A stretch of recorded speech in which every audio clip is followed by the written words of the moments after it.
would be the first such district plan to be given in climate. Sri Lakshmikant garu, who is ఒక విధంగా తెలుగులో చెప్పాలి అన్నట్టయితే కనుక జగమెరిగిన బ్రాహ్మణుడికి జంచమేళ అన్నట్టుగా వారి గురించి నేను మన నెల్లూరు జిల్లా వారికి పరిచయం చేయడం అది సూర్యుని ముందు మనం ఏదో డివిటీ వెలిగించినట్టుగా ఉంటుంది. కానీ అది నా బాధ్యతగా స్వీకరించి నాకు ఆనందదాయకమైనటువంటి ఉదాహరణమైనటువంటి విషయంగా భావిస్తూ I have to pleasure of introducing Shri Lakshmikant garu, the IAS Joint Collector, born in Chittoor district, winning about more than 10 gold medals in different occasions, and he is being recipient of awards from the 3 different governors. Sujit Singh Barnala garu, I extend very warm welcome to him. He is the senior advisor German International Corporation. It is called GIZ. It's very difficult to pronounce a particular German name over there. Ashish has the credit of almost all books throughout internationally, throughout the state and as well as in the different commission supported us on this project, European Union, and this project is Ashish Chaturvedi, dear audio climate proofing for vulnerable coastal communities. This is a planned document. ఈ document యొక్క presentation కి విచ్చేసిన stake holders, press, electronic media అందరికీ హృదయపూర్వకమైన నమస్కారం. భారతదేశము స్వతంత్రం వచ్చిన తర్వాత ప్లానింగ్ ప్రాసెస్ లోకి అడుగుపెట్టి ఒక్కొక్క పంచవర్ష ప్రణాళికలో ఒక్కొక్క ఐటమ్ ని ప్రాతిపదికగా తీసుకొని ప్రయారిటైజేషన్ చేసి దానిలో అంతులేని విజయాన్ని సాధించడం జరిగింది. ప్రణాళికలో భాగంగా ఎన్నో ప్లానింగ్ కాన్సెప్ట్స్ ని కాన్సెప్చువలైజ్ చేసి దాని వలన జాతీయ ఉత్పాదకతను పెంచడము జరిగింది. ఒకవైపు కన్స్ట్రక్టివ్ ప్రాసెస్ లోకి వెళుతున్నా మరొక వైపు ప్రకృతి వైపరీత్యాల వల్ల అంతులేని నష్టం కలగడంతో మానవుడు అంతగా విజయం సాధించలేకపోతున్నాడు. ప్రకృతితే ఎప్పుడూ పైచేయిగా ఉండిపోతుందన్నమాట. ప్రపంచంలో 214 దేశాలు ఉన్నా ఏ దేశము సంపూర్తిగా ప్రకృతితో విజయాన్ని పూర్తిగా ఇప్పటికీ సాధించలేకపోతుందన్నమాట. కారణాలు ఎన్నో. The geographical disadvantageous locations and then the lack of proper mitigation measures, the intensity of the disasters. We cannot imagine it. We cannot imagine it. Just we can mitigate it, but we cannot stop it. ఈ రోజు కూడా మనం ఏ ప్రకృతి వైపరీత్యాన్ని stop చేయలేకపోతున్నాం. The disasters which disassociates everything. Disaster dissociates everything. One disaster is enough which can push the family for 20 years back. One disaster is enough. If it may be cyclone, or it may be tsunami, or it may be flood. So, these disasters, natural disasters, man-made disasters, రకరకాలుగా పేరు పెట్టి ప్రతి disaster ని ఒక క్రైటీరియాగా తీసుకొని ఏ district a disaster కి prone అవుతుందో చూసుకొని ప్రతి జిల్లాని ఒక డిజాస్టర్ మేనేజ్మెంట్ ప్లాన్ ని కూడా తయారు చేసుకోమడం జరిగిందన్నమాట. కాబట్టి డిజాస్టర్ మేనేజ్మెంట్ ప్లాన్ లో ఏ టైప్ ఆఫ్ డిజాస్టర్స్ ఈ డిస్ట్రిక్ట్ లోన్ అవుతుంది, దానికి మనం తీసుకోవాల్సిన ప్రిపేర్డ్నెస్ ఏ విధంగా ఉంది, అదేవిధంగా మిటిగేషన్ మెషర్స్ చేసి ఆ డిజాస్టర్ ని యొక్క ఇంటెన్సిటీని తగ్గించడానికి ఏమేం చేయాలి, తర్వాత రెస్పాన్స్ ఏ విధంగా ఉండాలి, రిలీఫ్ ఏ విధంగా ఉండాలి, రీహాబిలిటేషన్ ఏ విధంగా ఉండాలి, రీకన్స్ట్రక్షన్ ఏ విధంగా ఉండాలి. ఇది disaster child. It's very lengthy child disaster. కాబట్టి దీంట్లో climate place a dominant role. Depending upon the climatic changes, meteorological studies says that a foolproof plan has to be integrated with the district plan. A foolproof climatic plan has to be integrated with the district plan. Every district has to prepare the district plan. In that plan, all factors have to be taken into consideration. అన్ని తీసుకోవాలి. ఎందుకంటే ఒక జిల్లా సర్వతోముఖాభివృద్ధి చెందాలి అంటే దానికి అన్ని factors ని మనం తీసుకోగలిగితేనే ఎటువంటి డిజాస్టర్ వచ్చినా, ఎటువంటి వల్నరబిలిటీని ఉన్నా కూడా మనము ఫేస్ చేయడానికి వీలవుతుందన్నమాట.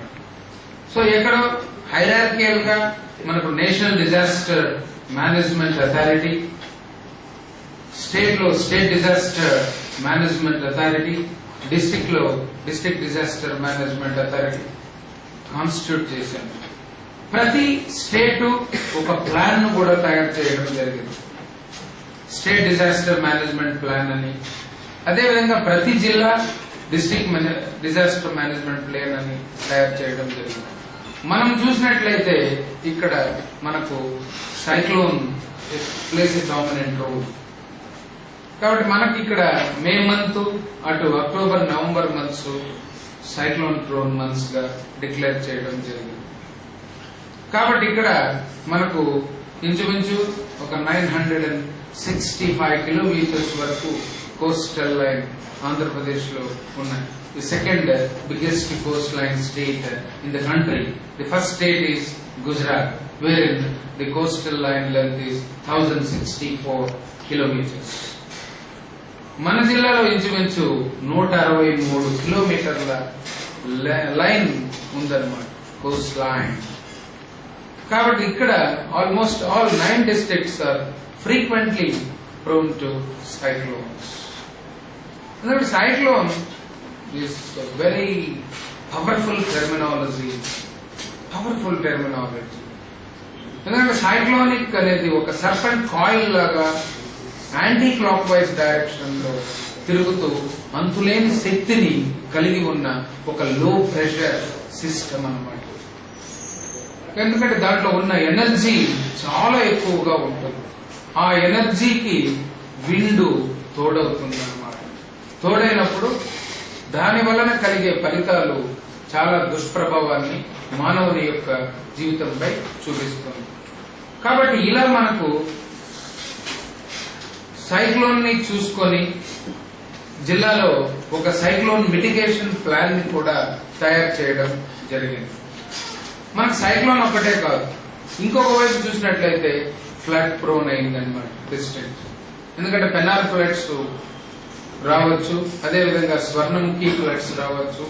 కాబట్టి 2 రకాలుగా డిజాస్టర్ ప్రోన్ అయిందన్నమాట డిస్ట్రిక్ట్. సెన్సిటివ్ అయింది, అటు సైక్లోన్ ప్రోన్ అయింది, ఇటు డిజాస్టర్ ప్రోన్ అయింది. Next tsunami. సునామీలో కూడా ఇది ఒక ప్రోన్ డిస్ట్రిక్ట్ గా ఉందన్నమాట. ఇంకా నెక్స్ట్ ఫైర్ డిజాస్టర్స్, లేదు అప్పుడప్పుడు ఎర్త్ క్వేక్స్ వచ్చే అవకాశం ఉంది, డ్రౌట్ వచ్చే అవకాశం ఉంది. These are the common disasters మనకు. ఎందుకంటే ఈ డిజాస్టర్స్ ఎక్కువగా వస్తూ ఉంటుంది మన జిల్లాలో. గత 200 సంవత్సరాల చరిత్ర చూసినట్లయితే ఎక్కువగా సైక్లోన్ కే ప్రోన్ కావడం, ఫ్లడ్ ప్రోన్ కావడం. కాబట్టి మన జిల్లా కూడా ఒక డిజాస్టర్ మేనేజ్మెంట్ ప్లాన్ ని తయారు చేసుకోవడం జరిగింది. సో డిజాస్టర్ మేనేజ్మెంట్ ప్లాన్ తయారైన తర్వాత ప్రతి జిల్లాలో కూడా ఒక ఎమర్జెన్సీ ఆపరేషన్ సెంటర్ ని, ఈఓసి ని కాన్స్టిట్యూట్ చేయాలని కూడా మినిస్ట్రీ ఆఫ్ హోమ్ అఫైర్స్ నుంచి గైడ్ లైన్స్ కూడా రావడం జరిగింది. సో ఎమర్జెన్సీ ఆపరేషన్ సెంటర్ ఉన్నప్పుడు మనం ఆ ఎమర్జెన్సీ ఆపరేషన్ సెంటర్ ద్వారా సైక్లోన్ ఎదుర్కోవడానికి కావలసిన రెస్క్యూ ఎక్విప్మెంట్, పర్సనల్ ఎక్విప్మెంట్ కానీ, ఫస్ట్ ఎయిడ్ కిట్స్ కానీ ఇవన్నీ పెట్టుకొని సైక్లోన్ వల్నరబిలిటీ ఎక్కడెక్కడైతే ఉందో ఆ వల్నరబిలిటీ మ్యాపింగ్ ను కూడా చేసి వల్నరబుల్ పాపులేషన్ ఎంతమంది ఉన్నారో ఆ వల్నరబుల్ పాపులేషన్ కి మనం ఏ విధంగా ప్రొటెక్షన్ ఇవ్వగలము చూడాలన్నమాట. కాబట్టి దానికి సంబంధించి ఎక్విప్మెంట్ ని సేకరించడము, మెన్ పవర్ ని స్ట్రెంథన్ చేయడమే కాకుండా ఈ క్లైమేట్ కండిషన్ లో జాలర్లు గాని మిగతా వాళ్ళు గాని లైవ్లీహుడ్ ని కోల్పోతున్నారు. కాబట్టి ఈ లైవ్లీహుడ్ ని కోల్పోతున్నప్పుడు లైవ్లీహుడ్ ప్లాన్ ని ఇంటగ్రేట్ చేయవలసిన అవసరం ఏర్పడింది డిస్ట్రిక్ట్ ప్లాన్. లేదంటే ఏమవుతుంది అంటే డిజాస్టర్ వచ్చినప్పుడు మనం ఫేస్ చేయడమే కాకుండా వల్నరబుల్ పాపులేషన్ ని లైవ్లీహుడ్ కోల్పోయినప్పుడు వారిని కూడా డిస్ట్రిక్ట్ డెవలప్మెంట్ ప్లాన్ లో డెవలప్మెంట్ సెక్టార్ తో ఇంటగ్రేషన్ చేయవలసిన ఆవశ్యకత ఎంతైనా ఉందన్నమాట. కాబట్టి ఇక్కడ అడాప్టేషన్స్ చేయవలసిన అవసరం ఎంతైనా ఉంది. అదే climate proofing for plan document. ఎందుకంటే ఎవల్యూషన్ ఒకసారి చూసినట్లయితే ఈ భూమి ఏర్పడి 4.6 బిలియన్ ఇయర్స్ అయింది. ఈ భూమి యొక్క వయస్సు 4.6 billion years ago, Azoic era antarra. Azoic era, then Archaeozoic era, then Paleozoic era, then Mesozoic era, then now Cenozoic. ఇప్పుడున్న మహాయుగము పేరు Cenozoic era. కాబట్టి ఇంత ట్రాన్స్ఫర్మేషన్ జరిగిందన్నమాట. ఎప్పుడో ఆ రోజు పుట్టింది very small animal cool that is known as Proteus. Proteus is the wonderful animal fuel in the world. So మొట్టమొదటి జీవి అదైందన్నమాట ఈ ప్రపంచంలో ఆ రోజు 4.6 billion years ago. ఆ భూమిలో పుట్టిన ప్రోటియస్ క్రమక్రమంగా అభివృద్ధి చెందుతూ ఇన్వర్టిబ్రేట్స్, వాటిబ్రేట్స్ ఇట్లా వస్తూ ఉండేదన్నమాట. All of a sudden adaptations కూడా లోను కావాల్సి వచ్చింది జీవులు. ఎందుకు? Depending upon the climatic factors, depending upon the environmental factors, different types of adaptations వచ్చాయి జంతువుల్లో. ఈరోజు చూస్తున్నాం the fossorial adaptations, the scansorial adaptations, the arboreal adaptations, the aerial adaptations, different types of adaptation. రకరకాల జంతువులు రకరకాలుగా తన శరీరంలో ఆకృతులను మార్చుకొని ఇప్పుడున్న క్లైమేట్ కు అనుగుణంగా మనుగడను సాగిస్తూ ఉంది. అదే అడాప్టేషన్స్. లేకపోతే పక్షులు వచ్చేవి కావు ఎవల్యూషన్ లో. పక్షులు ఈరోజు రావాల్సిన అవసరం లేదు. Birds, why the birds have been evolved? Because of some sudden climatic changes in the earth. Some of the animals after reptiles it has taken and of shoot 2 ways గా వచ్చేసింది. All of a sudden reptile నుంచి బల్లులు, మొసళ్ళు, తాబేళ్లు ఉన్న యుగం నుంచి direct గా 2 levels వచ్చేసింది అనమాట. ఒకవైపు ఏమో పక్షులుగా మారి ఏరోప్లేన్ షేప్ తో బాడీని డెవలప్ చేసుకుని గాల్లోకి ఎగిరిపోయినాయి జంతువులు, అది పక్షులుగా మారిపోయింది. మరొక వైపు మెమాలియన్స్ వచ్చేసింది. ఇట్లా అడాప్టేషన్స్ లో 2 రకాలుగా వచ్చేసింది. ఎందుకు? Sudden climatic changes. ఆ రోజు డైనోసార్స్ ఉండేవి ప్రపంచమంతా. What does it mean? Dino is a Latin word. Dino means terrible, saur means lizard, terrible lizards ఈ ప్రపంచాన్ని రూల్ చేసినాయన్నమాట. అది golden era. That is the golden era of dinosaurs. Mesozoic ఎరాలో ఎక్కడ చూడు డైనోసార్సే ఉండేవి. ఆల్ ఆఫ్ ఎ సడన్ కొన్ని క్లైమాటిక్ చేంజెస్ వల్ల అవన్నీ ఎక్స్టింక్ట్ అయిపోయాయి. ఆల్ ఆఫ్ ఎ ఈరోజు ఏమి మిగలలేదన్నమాట. కాబట్టి అక్కడ ఈ బర్డ్స్, మ్యామల్స్ ఇట్లా 2 రకాలుగా ఎవల్యూషన్ లోకి వచ్చేసి వచ్చినాక కూడా మళ్ళీ ఫర్దర్ అడాప్టేషన్స్ వెళ్ళింది. ఆహారాన్ని తీసుకోవాలన్నా, మనుగడను సాగించాలి అన్న అడాప్టేషన్స్ లోనే కొన్ని ఫాజోరియల్ అడాప్టేషన్స్ బొరియల్లోకి వెళ్ళిపోయింది. బ్రతకలేక, కొన్ని బ్రతకలేక గాల్లోకి వెళ్ళిపోయినాయి ఏరియల్ అడాప్టేషన్, కొన్ని బ్రతకలేక చెట్లపైకి వెళ్ళిపోయింది ఆర్బోరియల్ అడాప్టేషన్స్, కొన్ని scansorial adaptations. So fantastic adaptations theory. ఇట్లా జీవుల్లో రకరకాల అడాప్టేషన్స్ వచ్చేసి. So ultimately the Cro Magnon man has been evolved, that is Homo sapiens sapiens. ఈ రోజు నివసించే మానవుడు. ఈ రోజు మానవునికి 2000 సీసీల మేధాశక్తి ఉంది, 2000 క్రేనియల్ కెపాసిటీ. ఒకప్పుడు పుట్టిన మానవుడికి 350 సీసీలే ఉండేవి. కాబట్టి జీవ పరిణామంలో శారీరకంగా జీవ పరిణామం వేగం తగ్గి మానసిక పరిణామం పెరిగింది మానవుడికి. మానసిక పరిణామం కల్చరల్ ఎవల్యూషన్ వైపు దారితీసింది అనమాట. అంటే బయలాజికల్ ఎవల్యూషన్ యొక్క స్పీడ్ తగ్గింది మానవుడు ఏర్పడిన తర్వాత. ఇంకా మానవుడి తర్వాత ఎవరు జీవి అని ఊహిస్తే లేదు, మానవుడే చిట్ట చివరి ప్రోడక్ట్. కాబట్టి సీనోజాయిక్ ఎరానే సైంటిఫిక్ గా క్లోజర్ ఎరా అక్కడికే అయిపోతుంది. సీనోజాయిక్ తర్వాత మళ్ళీ లేదు, కాబట్టి మానవుడి తర్వాత మళ్ళీ జీవి లేదు. కాకపోతే మానవుల్లో జీవ పరిణామ వేగం తగ్గి మానసిక పరిణామ వేగాన్ని పెంచాడు భగవంతుడు. కాబట్టి కొన్ని రోజులకి 2000 సీసీ 3000 సీసీ అవుతుంది మేధాశక్తి. అట్లా 10,000 సీసీ ఏర్పడుతుంది. ఆ రోజు ఇమాజిన్ చేయగలరా ఈ ప్రపంచాన్ని? 2000 సీసీలకే ఇన్ని జరిగిపోతూ ఉంటాయి. 10,000 సీసీలతో మానవుడిని భరించగలమా? ఎందుకంటే ఒకప్పుడు బందేపూర్ శాంక్చురీకి మేము చిన్నప్పుడు పోతే, ఒక శాంక్చురీకి రకరకాల క్రూర జంతువులు ఉన్నాయి. పులి, సింహం, పాము, so many poisonous animal, so many. మనం ఇక్కడే ఉండాలి. We cannot move from here. మన గ్రామం నుంచి టౌన్ లోపల ఇంకో చోట వెళ్ళిపోం. మనం ఉండే చోటనే మనం ఉంటూ ఇవన్నీ తట్టుకొని ఏ రకంగా నిలబడాలంటే ఎటువంటి కార్యక్రమాలు అనేవి మనం చేపట్టాల్సిన అవసరం ఉంది అని దాని మీద కూడా కొన్ని కార్యక్రమాలు గ్రామస్తుల సహకారంతో డిస్టర్బ్ చేసాం. అట్లాగే ఈ కార్యక్రమాలను ప్లాన్ చేసుకొని వాటికి అవసరమైన ఫైనాన్స్ సపోర్ట్ సమకూర్చుకోవడానికి, వాటిని ఎగ్జిక్యూట్ చేసుకోవడానికి, తర్వాత మేనేజ్ చేసుకోవడానికి ప్రజలకు కానివ్వండి, అక్కడ స్థానికంగా ఉండే అధికారులకు కానివ్వండి ఎటువంటి కెపాసిటీస్ అవసరం అనేది కూడా ఇందులో ఈ యొక్క డాక్యుమెంట్ లో పొందుపరచడం జరిగింది. ఇదంతా కూడా వర్క్ ప్యాకేజ్ వంటి most important part of the project. వీటికి సంబంధించి మొత్తం కావలి చుట్టుపక్కల 3 గ్రామాలు, లేకపోతే ఆంధ్రప్రదేశ్ లో మనం పనిచేస్తున్న 3 జిల్లాల్లో 9 గ్రామాలకు సంబంధించి కంప్లీట్ డాక్యుమెంట్స్ తయారు జరిగింది.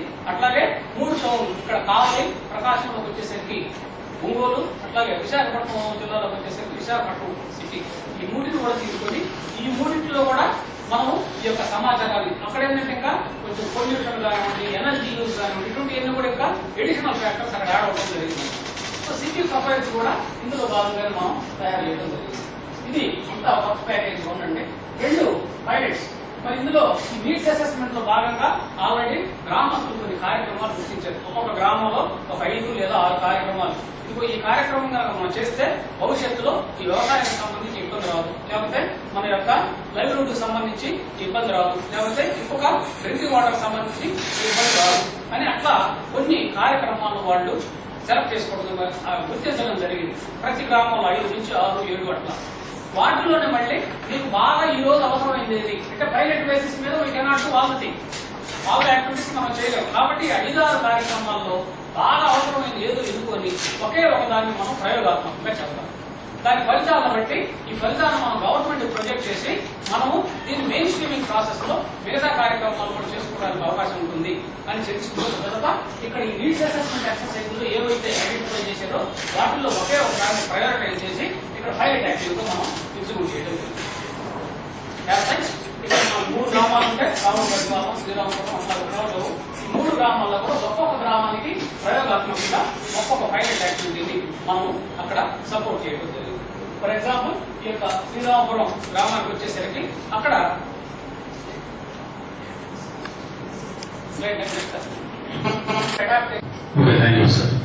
సో ఇది మీటింగ్ అయిపోయిన డిస్ప్లే చేస్తాము.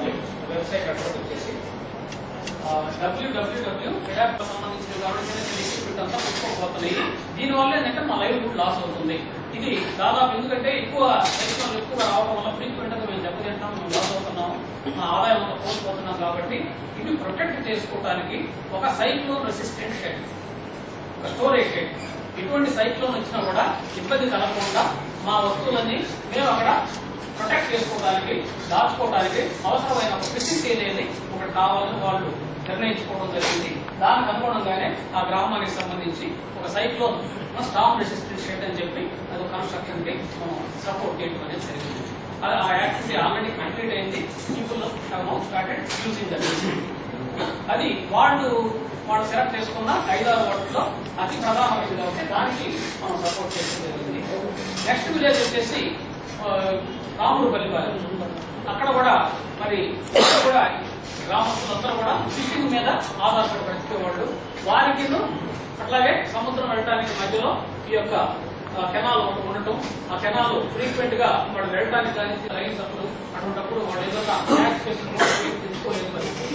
కాబట్టి ధైర్యంగా సముద్రానికి వెళ్ళవచ్చు, ఈజీగా రావచ్చు. ముఖ్యంగా మహిళలకు కూడా ఎటువంటి ఇబ్బంది లేకుండా ఉంటుంది. మహిళలు అక్కడ మరి చాలా బాధతో చెప్పారు, బట్టలన్నీ పైకి తెచ్చుకోరు కానీ బయటకు రాలేకపోతున్నాం అని చెప్పి చాలా బాధతో చెప్పి మహిళలు అక్కడ ఈ కార్యక్రమం ముఖ్యంగా కావాలి అని చెప్పి మహిళలందరూ అడిగిన అక్కడ సరే అక్కడ మొత్తం వచ్చిన 5-6 కార్యక్రమంలో దాన్ని ప్రయారిటైజ్ చేసి ఆ కార్యక్రమాన్ని వాళ్ళకి ఆ ఫెసిలిటీ వెళ్ళడానికి ఫెసిలిటీ క్రియేట్ చేయడానికి సపోర్ట్ చేయడం జరిగింది.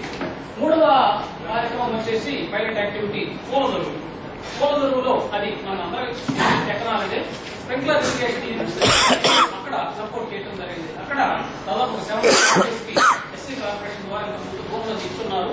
వాటిల్లో వీళ్ళు ఫ్లోరికల్చర్ కానివ్వండి, వెజిటబుల్స్ కానివ్వండి గ్రో చేస్తున్నారు. అయితే వాళ్ళు చేస్తున్న టెక్నాలజీ ఏంటంటే ఒక పంపు అక్కడ బోర్ వేసుకొని బోర్ ద్వారా ఒక పైప్ తోటి వాటర్ అనేది పెట్టుకుంటూ ఉన్నారు. మనందరికీ తెలిసిందే శాండీ సాయిల్స్ లో ఎంత వాటర్ పెట్టినా కూడా అది స్టోర్ కావడం నిలవడం కష్టం. అందువల్ల ఏంటంటే ఎక్కువ ఎక్సెస్ వాటర్ పెడుతూ ఉన్నారు. అట్లాగే ఎక్సెస్ ఎనర్జీ కూడా అక్కడ మనకి ఖర్చు అవుతుంది. ఎక్కువ సేపు బోర్ వేయడం వల్ల ఎక్కువ కరెంట్ ఖర్చు అవుతుంది, ఎక్కువ వాటర్ కూడా వేస్ట్ అవుతుంది. దీనివల్ల చుట్టుపక్కల గ్రామాల్లో ఈ కోస్టల్ ఏరియాస్ ఎక్కువ చోట్ల ఇంతకుముందు జనం ప్రాక్టీస్ చేసింది ఈ యొక్క స్ప్రింక్లర్ యూనిట్స్. అక్కడ ఒక 70 ఫ్యామిలీస్ కి మనం ఈ ప్రాక్టీస్ నుంచి స్ప్రింక్లర్ ఇరిగేషన్ యూనిట్స్ తీసుకొని ఆ స్ప్రింక్లర్ సిస్టమ్ లోకి రావడానికి మనం సపోర్ట్ చేయడం అనేది జరిగింది. ఆ రకంగా ఒక 70 ఫ్యామిలీస్ ఇక్కడ వాటర్ కన్సర్వేషన్, ఎనర్జీ కన్సర్వేషన్ అనేది చేయడానికి ముందుకొచ్చారు. వాటర్ కూడా ఆ కార్యక్రమం కూడా కంప్లీట్ అయింది. These are the 3 kinds of activities taken in and around Kavali. ముఖ్యంగా 3 కంట్రీస్. ఫ్లడ్ హార్వెస్టింగ్ అది ఫ్లడ్ వాటర్ పెడుతూ ఉంటుంది. ఫ్లడ్ వాటర్ ఇప్పుడు వేస్ట్ గా బెంగాల్లో పెడుతూ ఉంటుంది. వాటిని మధ్యలో ఒక చోట ఆపి వాటిని గ్యాప్ చేసి అక్కడి నుంచి పంప్ చేసి ఎగ్జిస్టింగ్ ఇరిగేషన్ ట్యాంక్ ఉంది, ఆ ట్యాంక్ ని నింపడం. వాస్తవమైన ట్యాంక్ ఉంది కానీ సమ్మర్ లోకి వచ్చేసరికి ట్యాంక్ లో వాటర్ ఉంటుంది. కానీ ఈ యొక్క రైనీ సీజన్ వచ్చినప్పుడు మాత్రం లాట్ ఆఫ్ వాటర్ ఈ ఫ్లడ్ వాటర్ రెయిన్ వాటర్ అంతా it is going waste to the sea. So అక్కడ చేపట్టిన కార్యక్రమం ఏంటంటే ఈ వాటర్ హార్వెస్ట్ చేస్తూ ఆ ట్యాంక్ నింపడం వల్ల ఫ్లడ్ బాగా ఫ్లడ్ వచ్చినప్పుడు ఏంటంటే చుట్టుపక్కల జైలు కూడా మునిగిపోతా ఉన్నాయి. ఆ రకంగా చూసుకుంటే లాస్ట్. అట్లాగే వాటర్ వేస్ట్ గా పోతుంది. సమ్మర్కి వచ్చేసరికి తాగడానికి కూడా ఉంటుంది. సో ఈ 3 రకాల సమస్యలు అధిగమించడం కోసం ఆ ఫ్లడ్ వాటర్ హార్వెస్ట్ చేసి ఆ ట్యాంక్ స్టోర్ చేసుకోవడం వల్ల ఫ్లడ్ ప్రాబ్లం అడ్రస్ చేసినట్లయింది. అట్లాగే ఈ యొక్క డ్రింకింగ్ వాటర్ ఇష్యూ కూడా అడ్రస్ చేసినట్లయింది. అట్లాగే ఇంకొకటి ఒక existing RO unit, drinking water unit ఉంటే అది ఇప్పుడు కన్వెన్షనల్ ఎనర్జీ తీసుకుంటుంది, డైరెక్ట్ గా గ్రిడ్ ద్వారా పవర్ అనేది తీసుకుంటూ ఉంటుంది. దానికి మనం సోలార్ ఎనర్జీ అనేది, సోలార్ పవర్ అనేది బ్యాకప్ ఫెసిలిటీగా అక్కడ ఇవ్వడం జరిగింది. ఇది కూడా ఒక ఎక్స్పెరిమెంటల్ యూనిట్, ఎక్కడ పెట్టలేదు. RO యూనిట్ ఉంది, గ్రిడ్ నుంచి ఎలక్ట్రిసిటీ తీసుకుంటుంది, దానికి 45,000 ఖర్చు అవుతుంది కరెంట్. ఇక్కడ ఖర్చు కంటే కూడా ఎక్కువ ఎనర్జీ అనేది అక్కడ జరుగుతుంది, కన్సంప్షన్ అనేది జరుగుతుంది. ఈ సోలార్ ప్యానల్స్, ఫోటోవోల్టాయిక్ సిస్టమ్ ద్వారా సోలార్ ప్యానల్స్ ద్వారా ఎనర్జీని ప్రొడ్యూస్ చేసి ఈ ఎనర్జీని కనుక ఈ యొక్క యూనిట్ కనుక అనుసంధానం చేస్తే మనం కన్వెన్షనల్ ఎనర్జీ తీసుకోవాల్సిన అవసరం లేదు. ఆ రకంగా ఎనర్జీని మనం సేవ్ చేయొచ్చు. ఆ కాన్సెప్ట్ ని అక్కడ ఇంకో గ్రామంలో పెట్టడం జరిగింది. ఇటువంటి ఈ ప్రకాశం జిల్లాలో అట్లాగే విశాఖపట్నం జిల్లాలో కూడా సిమిలర్ కైండ్ ఆఫ్ యాక్టివిటీస్ 10 రకాలు యాక్టివిటీస్ చేయడం జరిగింది. విశాఖపట్నం జిల్లాలో ఇంకా మన సార్ నెట్ క్యాప్ నుంచి వచ్చిన ఎనర్జీ ఎఫిషియెంట్ స్టవ్స్ అని చెప్పి అవి కూడా ఎన్విరోఫిక్ స్టవ్స్ వాటి యూజ్ చేసి అవి ఒక దాదాపు 150 కమ్యూనిటీ ఫ్యామిలీస్ కి అవి కూడా సపోర్ట్ చేయడం జరిగింది. దాదాపు 70% ఫ్యూయల్ అక్కడ సేవ్ అవుతుంది. అట్లాగే స్మోక్ అనేది రాదు. అది పోర్టబుల్ చుల్లా లాంటిది. అటువంటి యాక్టివిటీ ఒకటి విశాఖపట్నం జిల్లాలో కూడా చేయడం జరిగింది. ఇటువంటివి different kinds of activities 10 activities మనం చేస్తే సేమ్ కైండ్ ఆఫ్ అట్లాగే different kind of activities same number of communities లో తమిళనాడులో కూడా వాళ్ళు కూడా వేరే వేరే రకాలు చేయడం అనేది జరిగింది. ఇవన్నీ కూడా ఏంటంటే పైలట్ బేసిస్ మీద ఒక్కొక్క కమ్యూనిటీలో ఒక్కొక్కటి చేయడం జరిగింది. ఇవి కనుక రిజల్ట్స్ బాగుండి సక్సెస్ అయితే తర్వాత మిగతా 5-6 రకాలు ఏదైతే మిగిలిపోయినాయో వాటిని ఈ గ్రామం ద్వారా, పంచాయతీ ద్వారా, మండలం ద్వారా జిల్లా స్థాయి ప్రణాళికల్లో చేర్చడానికి కొన్ని ప్రయత్నాలు చేద్దాం ఉద్దేశంతో ఇవి అబౌట్ ది పైలట్ ఇనిషియేటివ్స్. మూడో ప్యాకేజ్ వచ్చేసి కెపాసిటీ బిల్డింగ్. మరి ఇందాక మనం గోల్లోనే అనుకోవడం జరిగింది. వల్నరబిలిటీస్ ఐడెంటిఫై చేయడమే కాకుండా వాటిని తట్టుకొని వాళ్ళు జీవించే విధంగా దానికి అవసరమైన ప్రణాళిక రచన కానివ్వండి, దాన్ని అమలు చేయడం కానివ్వండి, దాని తర్వాత మధ్యలో మానిటర్ చేసుకోవడం కానివ్వండి, తర్వాత మేనేజ్ చేసుకోవడం కానివ్వండి, ఈ మొత్తానికి అవసరమైన సామర్థ్యాలు కమ్యూనిటీకి కానివ్వండి, అక్కడ స్థానికంగా ఉండే మరి ప్రభుత్వ అధికారులు కానివ్వండి, మిగతా వాళ్ళందరికీ కూడా ఆ సామర్థ్య పెరుగుదల అనేది చాలా అవసరం. ఈ రోజు పైలట్ బేసిస్ మీద ఎక్స్టర్నల్ ప్లేయర్స్ అందరూ ఏజెడ్ కానివ్వండి, ఏజీఎస్ కానివ్వండి, లేదా అక్కడ స్థానికంగా పనిచేసే జాగృతి సంస్థ కానీ వీళ్ళందరూ ఎక్కువ పాత్ర తీసుకొని కమ్యూనిటీని పూర్తి ఇన్వాల్వ్ చేయడం జరిగింది. కానీ వచ్చే రోజుల్లో మిగతా కార్యక్రమాలు చేయడానికి వీళ్ళెవరూ ఉండదు. అందువల్ల మరి ఆ కార్యక్రమం కొనసాగాలంటే ప్రజల యొక్క సామర్థ్యాన్ని పెంచగలగాలి. అది అందువల్ల ఈ కెపాసిటీ బిల్డింగ్ అనేది చాలా ముఖ్యమైన యాక్టివిటీ. మరి climate change adaptation, climate change mitigation సంబంధించి planning, implementation, monitoring, development, management, operation, government operation and management వీటన్నిటికి సంబంధించి కూడా వారికి మనం కెపాసిటీస్ అనేది ట్రైనింగ్ ప్రోగ్రామ్ ద్వారా, వర్క్ షాపుల ద్వారా, వీటి ద్వారా కూడా చేయడం జరిగింది. అట్లాగే అర్బన్ ఏరియాస్ లో కూడా షేర్డ్ లెర్నింగ్ డైలాగ్ అనే కార్యక్రమంతో మరి అర్బన్ లో సిచ్యువేషన్ ఏ రకంగా ఉంది, పొల్యూషన్ లెవెల్స్ ఏ రకంగా ఉంది, ఎనర్జీ కన్సంప్షన్ ఏ రకంగా ఉంది, డ్రింకింగ్ వాటర్ ఇష్యూ ఏంది, ఎలక్ట్రిసిటీ ఏంది, వీటన్నిటి గురించి కూడా చేసిన అధ్యయనాన్ని అర్బన్ ఏరియాస్ లో కావలి టౌన్, ఒంగోలు టౌన్, అట్లాగే విశాఖపట్నం నగరంలో కూడా స్టేక్ హోల్డర్స్ ఎవరైతే ఉన్నారో మరి ప్రతి ఇష్యూకి సంబంధించి ఒక డిపార్ట్మెంట్ అగ్రికల్చర్ కానివ్వండి, వాటర్ కానివ్వండి, ఎనర్జీ కానివ్వండి, లేకపోతే పొల్యూషన్ సంబంధించి సంబంధించి ఆ డిపార్ట్మెంట్ హెడ్స్ లేకపోతే ఆ డిపార్ట్మెంట్ లో పనిచేసే వాళ్ళని అక్కడికి ఇన్వైట్ చేసి వారి యొక్క సమక్షంలో ఆ డాక్యుమెంట్ ని ఇంకా అప్గ్రేడ్ చేయడం అనేది జరిగింది. కావలిలో చాలా చక్కగా జరిగింది. ఆర్టీఓ సుబ్రహ్మణ్యేశ్వర గారు సార్ ఇక్కడే ఉన్నారు. వండర్ఫుల్ కోఆపరేషన్ ఉంటుంది షేర్ లెర్నింగ్ డైలాగ్. వారి ఆధ్వర్యంలోనే చాలా చక్కగా ప్రతి స్టేక్ హోల్డర్ కూడా అందులో పార్టిసిపేట్ చేసి దాన్నంతా స్టడీ చేసిన మొత్తం దాన్ని గమనించడమే కాకుండా చక్కటి సలహాలు ఇచ్చి ఆ డాక్యుమెంట్ ఇంకా మనం దాన్ని వాల్యుయేట్ చేయడానికి చాలా ఉపయోగపడింది work shop. Similar work shops అట్లాగే ఒంగోలు, విశాఖపట్నం వీటిలో కూడా చేయడం జరిగింది. This is all about capacity building అంటే. అట్లాగే కెపాసిటీ బిల్డింగ్ లోనే అసిస్టెన్స్ స్ట్రాటజీ. అసిస్టెన్స్ స్ట్రాటజీ అంటే ఇక్కడ నీడ్స్ అసెస్మెంట్ మరి మనం ఒకటే ఇక్కడ ఇంప్లిమెంట్ చేయగలిగాం, మిగతా అవసరాలన్నీ ఆగిపోయినాయి. భవిష్యత్తులో ఇంకా మరి క్లైమేట్ లో వచ్చే చేంజెస్ కావాలంటే అక్కడ వచ్చే నిరంతరం కలిగే చేంజెస్ వల్ల ఇంకా కొత్త అవసరాలు కూడా అక్కడ రావడానికి అవకాశం ఉంటుంది. కాబట్టి ఈ యొక్క నీడ్స్ అసెస్మెంట్, ఇక్కడ వచ్చిన వల్నరబిలిటీ నీడ్స్ అసెస్మెంట్, ఇక్కడ వచ్చిన విషయాలన్నింటినీ కలిపి మనం ఒక local adaptation and mitigation guide LAMG పుస్తకం అనేది తయారు చేయడం జరిగింది. అది కమ్యూనిటీకి ఇప్పుడు మేము ఏ రకంగా ఉపయోగపడుతున్నాం, వచ్చే రోజుల్లో బుక్కే వాళ్ళకి అదే రకంగా ఉపయోగపడుతుంది. అంటే ఇక్కడ స్థానిక క్లైమేట్ పరిస్థితులు ఏంటి, వాతావరణ పరిస్థితులు ఏంటి, వచ్చే రోజుల్లో మరి సైంటిస్టులు చెప్పేదాని ప్రకారం ఎటువంటి మార్పులు రావచ్చు, మార్పులు తట్టుకొని ఉండాలంటే ఎటువంటి కార్యక్రమాలు చేపట్టాలి, ఇదంతా కూడా మరి ప్రజల యొక్క నాలెడ్జ్ తీసుకొని అట్లాగే సైంటిస్టులు ఏం అనేది ఒకటి తయారు చేయడం జరిగింది. ఈ గైడ్ లో ఇవన్నీ ఉంటే ప్రజల అవసరాలు కూడా అందులోనే మనం మెన్షన్ చేయడం అనేది జరిగింది.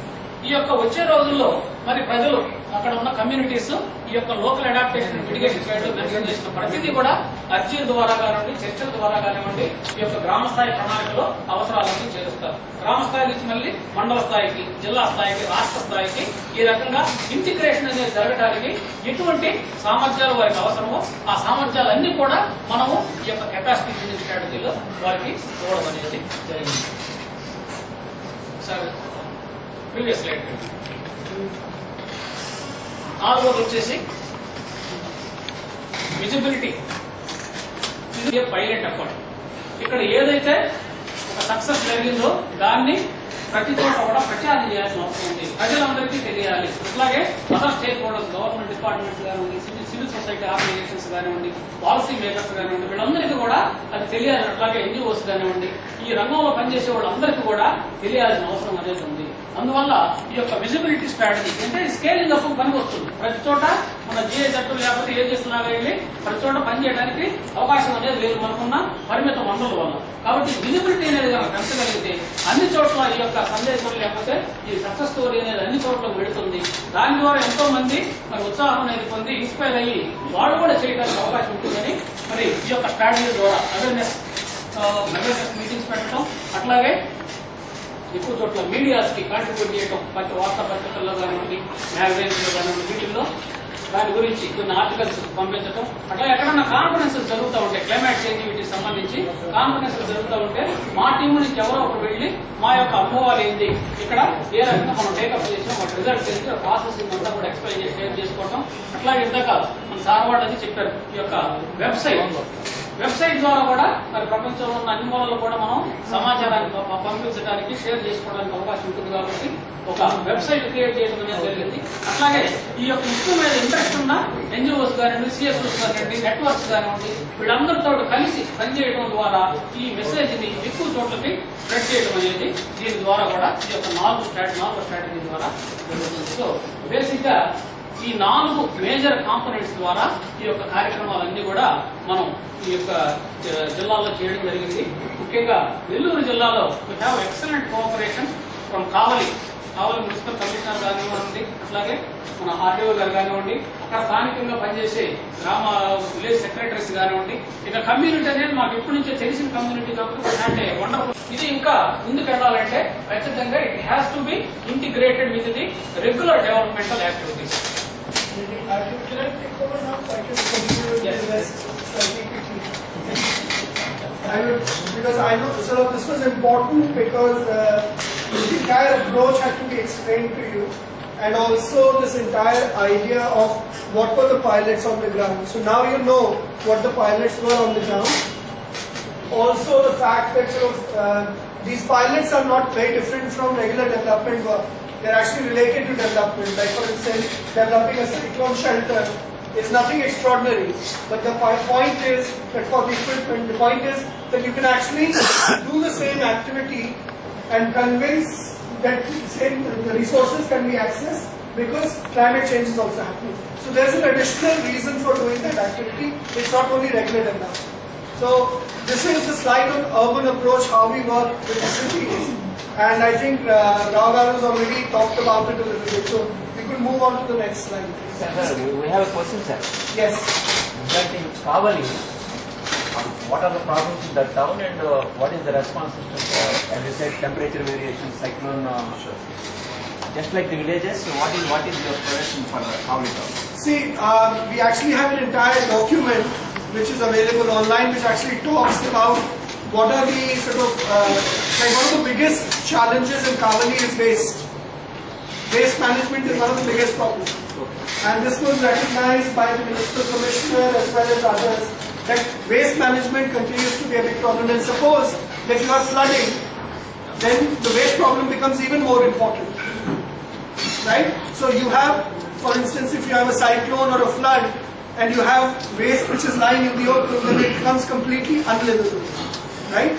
If you have storm water drains which are not really clean, which are clogged, then waste management becomes a big problem. So that's why, so what we are saying is, why not work on waste management for this additional reason of climate change as well. So of course you are supposed to work on waste management, but there is an additional reason that if there is a cyclone or if there is a flood, then the situation becomes unlivable. So we work on that issue from the climate change angle as well. So this was one of the highlights of the sort of Kavali local adaptation and mitigation. Now, sort of what we're talking about is, and I think this is something that I've already talked about, that we have to mainstream climate change at various levels. But for instance, in Vizag district, we did a pilot and we invested, I think, around 5 to 8 lakh rupees. And since the pilot was so interesting, the government of Andhra Pradesh, well, all of you are part of the government of Andhra Pradesh, allocated 1.57 crores additional for expanding that activity. So people are already realizing that climate change activities can actually be multiplied from various angles. Then there are district disaster management plans for Vizag and Tiruvallur. We've actually prepared the district disaster management plans already through the National Institute of Disaster Management, which is a partner of this project. So I think all of you will be able to interact with them as well when they come here. And they will also integrate climate change adaptation and disaster risk reduction. So the district disaster management plan. Can you go back to the previous slide, please? And then 16 crores have been sanctioned in Andhra Pradesh by the Andhra Pradesh Community-Based Tanks Program by the Irrigation Department. Which area is it? Prakashan River. So this is already happening. So some of these activities that we have initiated are now attracting additional funds from the government itself. Next please. In sort of Ponneri, and I think this is in Ponneri, a similar event. Ponneri is in Tamil Nadu. I think most of you would know it's a neighboring sort of district in Tamil Nadu. There we did a city task force meeting, just like we did under the able guidance of the RDO here in Kavali. Next.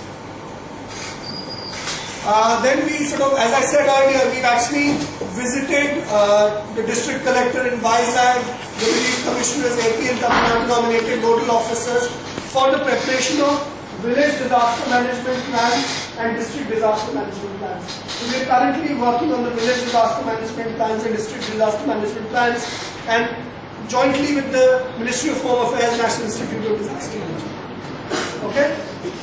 So we had a meeting with the district collector in Tiruvallur, we had a meeting with the district collector in Vizag, and these VDMPs are currently being prepared for 3 communities, each in Andhra Pradesh and Tamil Nadu.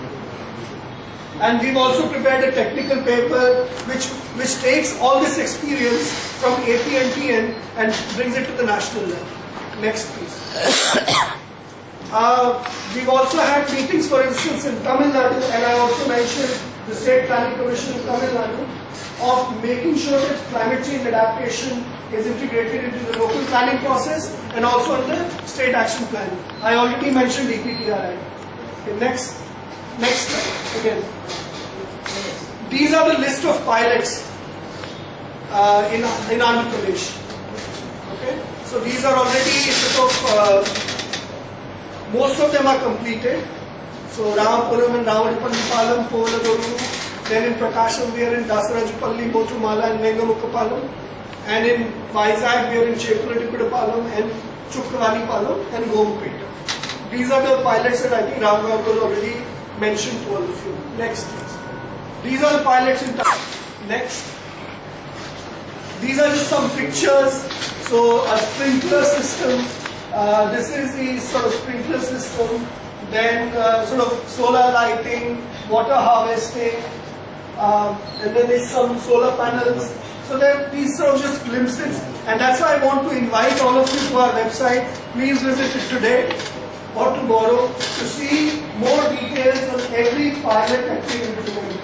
So all the pilots that we've implemented are actually explained in detail with all the sort of details of beneficiaries and pictures of how it has been coming out. Next slide. Then we are sitting all together, learning from each other's experiences. We've already developed a lot of training material that's available on the website. We have a training calendar where we work with the local community as well as sort of officials, and then now we're bringing it back to all of you as these pilots. So one thing is to have the pilot, but then who maintains the pilot? Will it survive when people like us end leave? Like people say, okay, no. So we have to strengthen the capacities of the local community so that they can manage it even once the project gets over. Next. Adaptation and mitigation guides. So these local adaptation and mitigation guides were sort of, this is the structure. We have an introduction, you have a pilot project selection process, implementation of pilot, planning, integration, operation and maintenance. This is the structure. We had an initial version and then we updated it again in 2000. I invite you to take a look at those pilots which have not been implemented. And please, if you can find sources of funding from your own departments, from your own sort of ministries, from your own divisions, from the JC, from the MPA funds, from the MLA funds, please implement those pilots, because communities actually want those pilots as well to be implemented. So I think there are certain examples which are happening already. For instance, I think here, somebody asked here, where is all the information available? It actually talks about sort of the project, what is the details. These are the list of all the projects. They're sorted by Andhra Pradesh. Then they're also sorted by different categories. So how many drinking water projects, how many energy projects, how many flood control projects, how many hygiene projects. They're all listed here on this website. Okay, next. As when Gopi was introducing me, he said, I have published more than 20 articles internationally. Some of these articles I've actually published in journals all around the world. So these experiences are being shared all around the world as well as sort of presenting them in local Indian conferences as well as international conferences. Next. What are the next steps that we are going to do? So, as I mentioned, the first thing is, since the pilots are ready now, we'll do operation and maintenance trainings for each pilot. Then we want to do a sort of monitoring and evaluation process. How well was the project executed? Is it good or not? Replication process, and this is where I would like to invite all of you, also the media, to raise this issue that there are activities which could be done on the ground, they're available, and why can't we just implement and replicate them? Continue the planning integration with your support, with the support of all the district officials, and also working with the National Institute of Disaster Resilience. And then continue visibility activities, articles, sharing all this information, best practice booklet. This will be available in the next 2-3 weeks, and we'll share with all of you. We already have a document of all the pilots that we implemented, and we'll share it with you. Next, please. Thank you very much. What is the overall cost of the pilot project? AP, Andhra Pradesh. See, each pilot was approximately in the range of 5 to 5.5 lakhs, right? So 18 pilots we did, plus of course activities in cities required money as well. Activities in our salaries, the salaries of local NGOs. So roughly the budget was approximately, if you split it equally between 2 states, then it was around, so it will be around 2 crores. 2 crores for each state. So, interact now, and then they have to go around the pilots and then prepare a document, and then you need not concentrate alone on the success stories. You can concentrate on the glaring failures also. Don't forget about it. So we need the actual thing, what has been happened there. So 3 of our officers, they can go around and they can prepare the document and they can give it to us. And then one more impact assessment document will be prepared.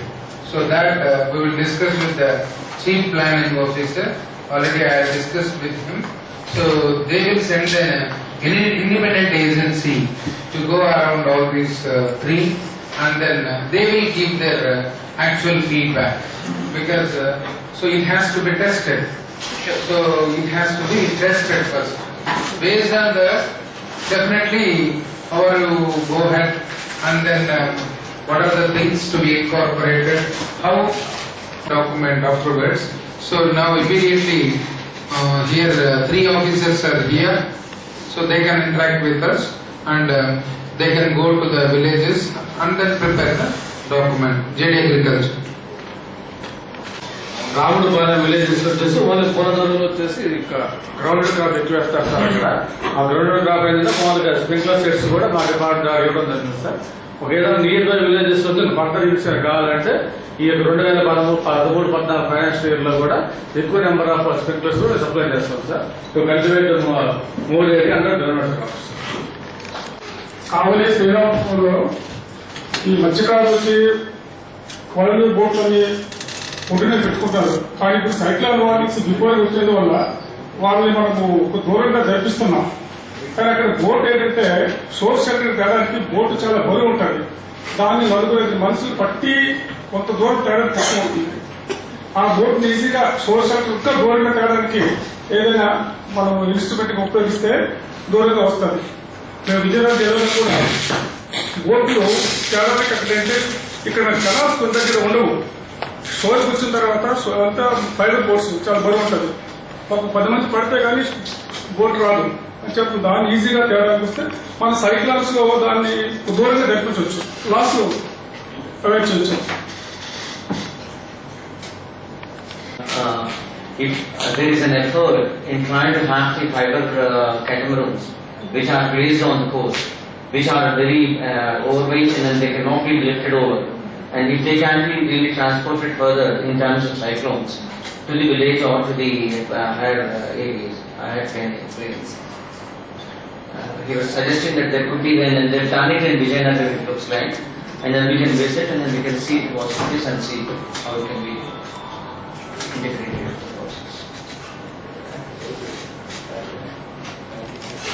మన దగ్గర casual గా ఉంటే మనం we can incorporate bioexperiments very easily it can be adaptable and the technology is a very simple thing and it can be already almost all the villages are adapted for that accommodated for this technology and it is very simple, so that can be incorporated because anyway all the people is having a new 2-3 category and for that we are extending 8,000 rupees subsidy also almost 40%.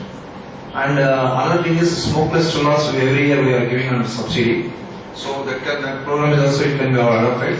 And newly this forced circulation, forced draft chullas is also highly effective, and with that also we can do something for the firewood use based cooking system.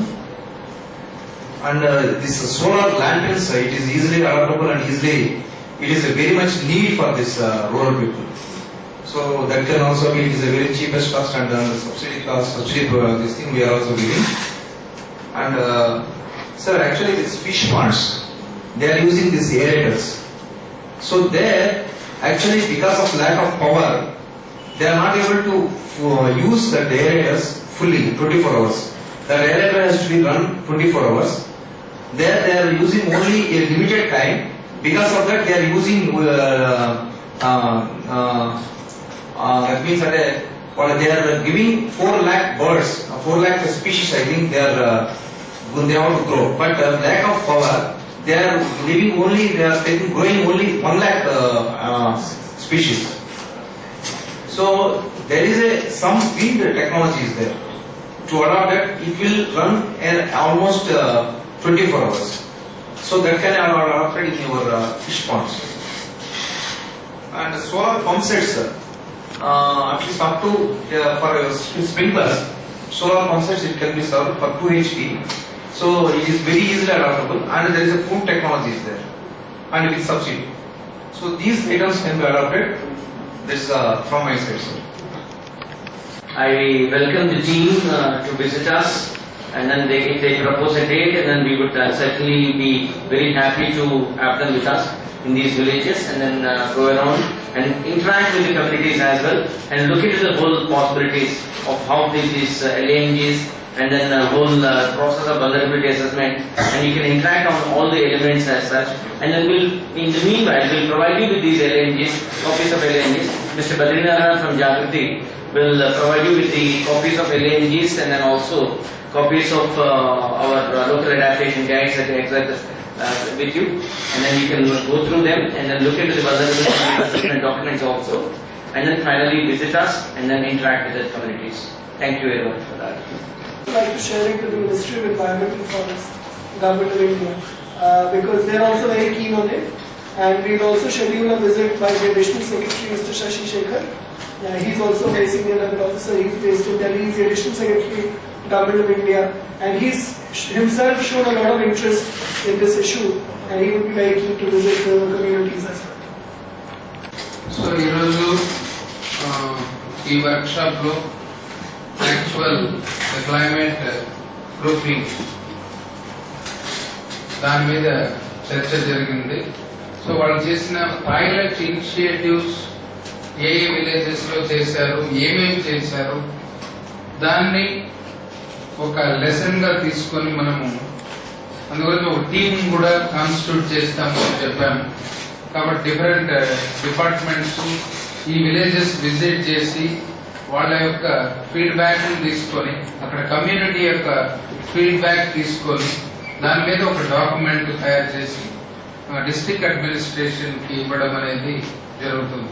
అదేవిధంగా ఒక impact assessment document కూడా ఒక independent agency ద్వారా without involving any of the officers అది కూడా ఒకటి చేయడం అనేది జరుగుతుంది. కాబట్టి ఇవి రెండు వచ్చిన తర్వాత దాన్ని వీళ్ళతో కూడా షేర్ చేయడము, తర్వాత దాన్ని ఏ విధంగా ఇంటెగ్రేట్ చేయాలి డిస్ట్రిక్ట్ ప్లాన్ లో, ఎందుకంటే that is the most important thing.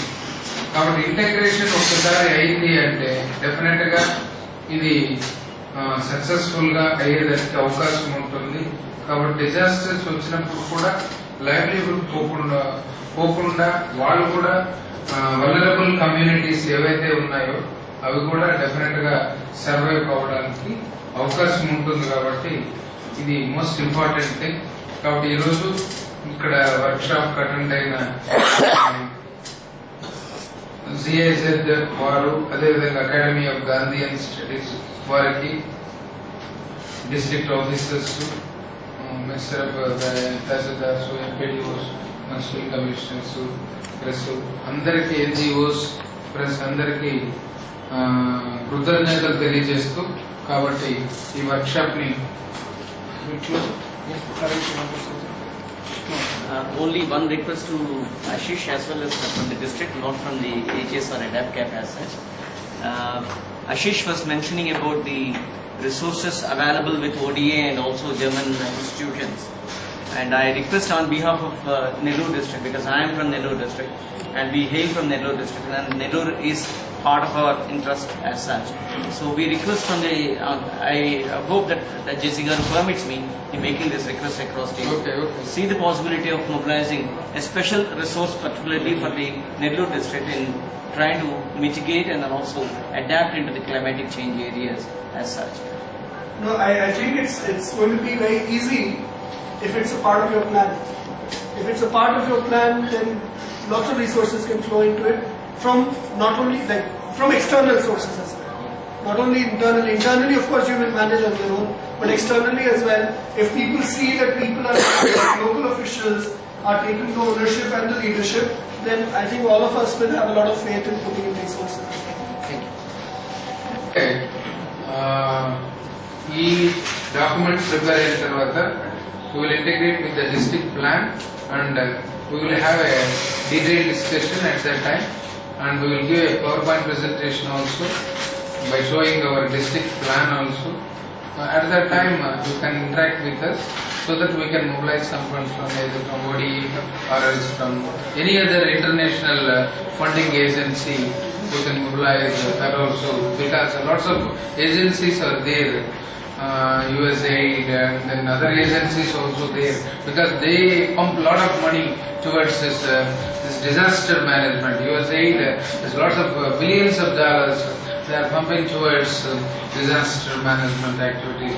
Even though they are funding lots of billions in Australia also, because of this firefighting mechanism. The fire disasters, they are spending lots of crores of rupees towards fire disasters. So just like that, we will prepare this district disaster plan by integrating this livelihood component also, involving this climatic changes. So at that time, we will have a detailed discussion. So thank you very much, Ashish Chaturvedi and also Gopal Krishnamurthy and then others for participating in this workshop. కార్యక్రమానికి 4వ తారీఖు అనుకున్నట్టే గడువుగా జిల్లా యంత్రాంగం మేము నెల్లూరుకు చేరక ముందే కావలి నుంచి జిల్లా వివిధ శాఖల అధికారులతో జేసీ గారు ఒక మీటింగ్ ఆర్గనైజ్ చేస్తూ ఈ కార్యక్రమాన్ని 15వ తారీఖు అనుకొని తర్వాత మళ్ళీ 21వ తారీఖున ఇవాళ చక్కగా ఆర్గనైజ్ చేయడం జరిగింది. ఈ కార్యక్రమానికి ప్రపోజ్ చేయగానే ఇటువంటి కార్యక్రమాలు జరగడం చాలా మంచిది అని చెప్పి జిల్లా కలెక్టర్ గారు కూడా ఈ కార్యక్రమాన్ని వీలైనంత తొందరగా జరిపి మంచి రిజల్ట్స్ మనం ముందుకు తీసుకొద్దాము అని చెప్పి వారి విషెస్ కూడా మనకు అందజేయడం జరిగింది. అలాగే ఇవాళ జేసీ గారి ఆధ్వర్యంలో ఈ కార్యక్రమం చాలా విజయవంతంగా జరిగింది. అలాగే ఈ కార్యక్రమానికి ముఖ్య అతిథిగా ఇచ్చేసిన శ్రీ ఆశీష్ చతుర్వేది గారికి, అలాగే కావలి ఆర్డీఓ గారికి, academy of Gandhian studies Tirupati నుంచి వచ్చిన గోపాలకృష్ణమూర్తి గారికి, వివిధ శాఖలకు సంబంధించిన జిల్లా శాఖాధికారులకు, ఈ కార్యక్రమానికి అతిథులై ముఖ్య భాగంగా ఇచ్చేసిన కోస్టల్ మండల్కి సంబంధించిన తహసీల్దార్స్కి, అలాగే ప్రింటెడ్ ఎలక్ట్రానిక్ మీడియాకి సంబంధించిన ముఖ్యులకు, ఇతర ప్రముఖులకు ఈ కార్యక్రమం తరఫున ధన్యవాదాలు తెలియజేస్తున్నాను.